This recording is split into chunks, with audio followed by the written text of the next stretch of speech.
Good morning students. અગાઉ આપણે ધોરણ 3ની અંદર પ્રકરણ 6ના MCQ ખાલી જગ્યા અને થોડા પ્રશ્નોના જવાબની માહિતી મેળવી હતી. તો આજે આપણે તેના વધારાના ટૂંકમાં પ્રશ્નના જવાબ અને સવિસ્તર પ્રશ્નોના જવાબની માહિતી મેળવીશું. આ માહિતી તમે સ્વાધ્યાય પોથીની અંદર લખેલી છે, એટલે તમારે એને ફક્ત તૈયાર કરવાની છે. તો ચાલો આપણે જોઈએ 1-2 વાક્યના પ્રશ્નના જવાબ. પ્રશ્ન નંબર 1, અનાજના નામ જણાવો. તો અનાજના નામમાં છે ઘઉં, બાજરી, ચોખા, મકાઈ અને જુવાર. બીજું, કઠોળના નામ જણાવો. તુવેર, મગ, અડદ, ચણા, વાલ અને વટાણા.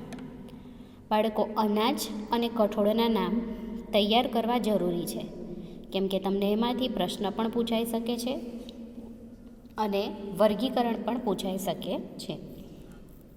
ત્રીજું, આપણે ખોરાકમાં મુખ્યત્વે શું લઈએ છીએ?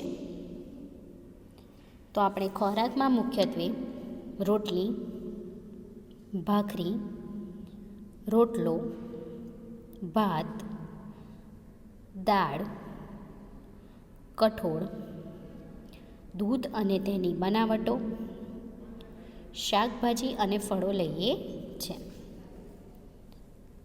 ચોથું, આહારમાંથી મળતા પોષક તત્વો કઈ રીતે ઉપયોગી છે?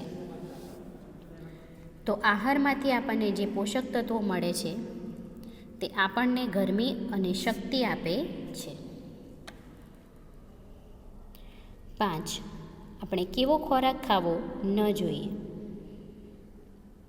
તો આપણે બજારનો વાસી અને ખુલ્લો અને બજારું ખોરાક ખાવો જોઈએ નહીં. કેમ કે ખોરાક કેવો હોય છે?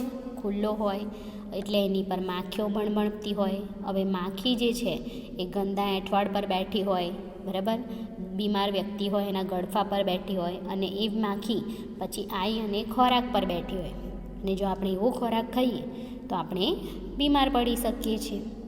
એટલે આપણે બજારનો વાસી, ખુલ્લો અને બજારું ખોરાક ખાવો જોઈએ નહીં. 6, મુન્નીનો ખોરાક જણાવો. તો મુન્ની જે છે એનો ખોરાક એનું માતાનું દૂધ છે, કેમ કે 4 મહિનાની જ છે, એટલે બીજો ખોરાક એ ખાઈ શકે નહીં. હવે આગળ છે, ટૂંકમાં ઉત્તર આપો.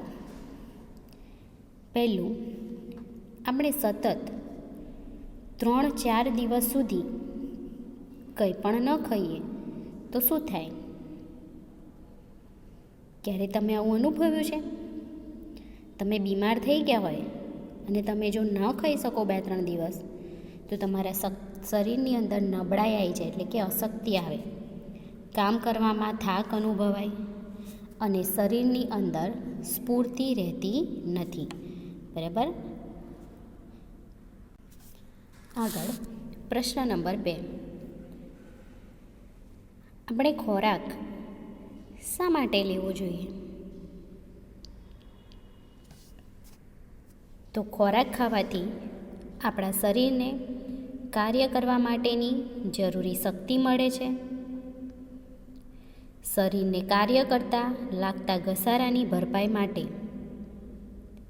શરીરનો યોગ્ય વૃદ્ધિ અને વિકાસ થઈ શકે તે માટે, શરીર રોગ સામે રક્ષણ મેળવી અને તંદુરસ્ત રહે તે માટે, અને આપણું શરીર તાજગી અનુભવે તેના માટે ખોરાક લેવો જરૂરી છે. ત્રીજું, અનાજ, કઠોળ, લીલા શાકભાજી અને ફળો શરીરને કઈ જરૂરિયાત પૂરી પાડે છે? તો અનાજ શરીરને ગરમી અને શક્તિ પૂરી પાડે છે. કઠોળ શરીરના વૃદ્ધિ કરવામાં ઉપયોગી છે. લીલા શાકભાજી અને ફળો શરીરનું રોગો સામે રક્ષણ કરે છે. ચોથું, આપણા શરીરને પૂરતા પોષક તત્વો મળી રહે તે માટે શું કરવું જોઈએ? તો આપણા શરીરને પૂરતા પોષક તત્વો મળી રહે તે માટે આપણા ભોજનમાં દૂધ ઉપરાંત ઘઉં, ચોખા એટલે કે બાજરી, જુદા જુદા કઠોળ જેવા કે તુવેર, મગ, ચણા, ચોળા, વાલ વગેરે ઋતુ પ્રમાણે લીલા શાકભાજી અને ફળોનો સમાવેશ કરવો જોઈએ.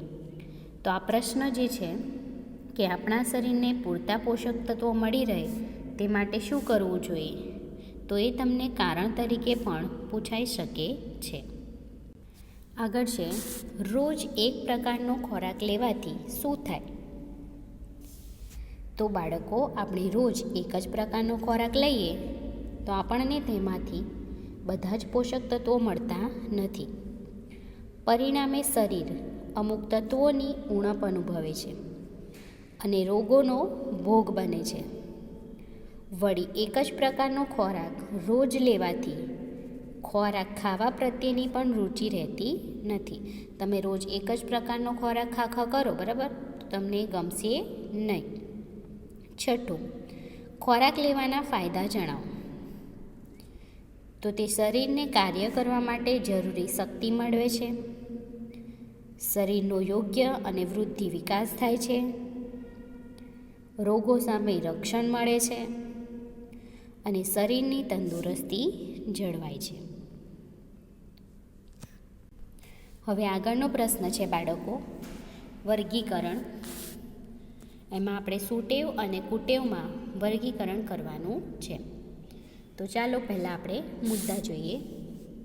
ચાવીને ખાવું, વાસી ખોરાક ખાવો, ભાવતા ભોજન જ ખાવા, રોજ માત્ર બટાકાનું શાક ખાવું, અઠવાડિયામાં રોજ જુદા જુદી દાળ ખાવી, દરરોજ તળેલો ખોરાક લેવો, જમ્યા પછી બ્રશ કરી દાંત સાફ કરવા, રોજિંદા આહારમાં શાકભાજી અને ફળોનો ઉપયોગ કરવો, જમતા પહેલાં હાથ ધોવા, ઉતાવળથી જમી લેવું. તો આપણે આ માહિતીને નીચે વર્ગીકરણ કરવાનું છે. તો સુટેવમાં જોઈએ આપણે ચાવીને ખાવું,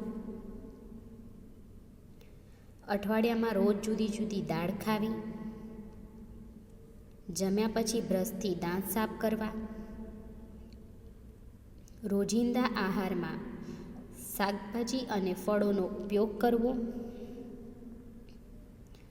જમતા પહેલાં હાથ બરાબર ધોવા. આ બધી સુટેવો છે, એટલે કે સારી ટેવ, બરાબર. હવે કુટેવમાં જોઈએ આપણે વાસી ખોરાક ખાવો, ભાવતા ભોજન જ ખાવા, રોજ માત્ર બટાકાનું જ શાક ખાવું, દરરોજ તળેલો ખોરાક લેવો અને ઉતાવળથી જમી લેવું. તો આ બધી કહેવાય છે કુટેવો. તો બાળકો, આપણે સુટેવો અને કુટેવનું વર્ગીકરણ કર્યું. તો આ વર્ગીકરણ નોટબુકમાં લખેલું છે આપણે. તો તમારે આ માહિતી તૈયાર કરવાની રહેશે. તો બાળકો, અહીંયા આપણા પ્રશ્નોના જવાબ અને વર્ગીકરણનું પુનરાવર્તન પૂરું થાય છે. તમારે આખો પાઠ ફરીથી એક વખત ધ્યાનથી વાંચી જવાનો છે. તેના MCQ, ખાલી જગ્યા, ખરા ખોટા, જોડકા, પ્રશ્નોના જવાબ, સવિસ્તાર પ્રશ્નોના જવાબ અને વર્ગીકરણ, આ સમગ્ર બાબતો તમારે તૈયાર કરી દેવાની છે. ફક્ત MCQ એકલા તૈયાર કરવાના નથી, તમારે દરેક પાઠના સવિસ્તાર પ્રશ્નોના જવાબ પણ તૈયાર કરવા જરૂરી છે. સાથે વર્ગીકરણ પણ તમારે તૈયાર કરવાનું રહેશે. તો આ સાથે આ પાઠનું પુનરાવર્તન અહીંયા પૂરું થાય છે. Thank you.